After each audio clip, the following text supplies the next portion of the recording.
Hey guys, welcome to this video. In this video, we want to find the value of this expression 60 divided by 1 over 2 then times 2. Are you ready to solve? Let's go and get started. Here we have 1 over 2 times 2. We can easily cancel this 2 and this 2. So we have just 1. So therefore 60 divided by 1.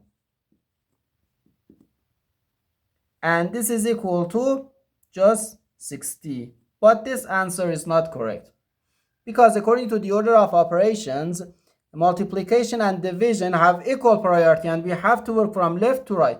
So first we have to do this division, not this multiplication, and after this division we do this multiplication. Okay.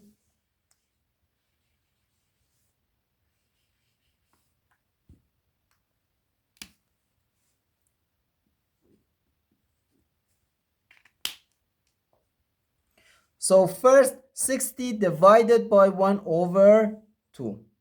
According to the KCF rule, K stands for keep, C stands for change, and F stands for flip. Keep the first fraction, change division to multiplication, and flip the second fraction. So we can write 60 times just 2. And again here we have times 2. Okay, now 60 times 2 gives us 120. So 120 times 2, which equals 240. So therefore, our final answer to this problem is just 240. The correct answer is 240.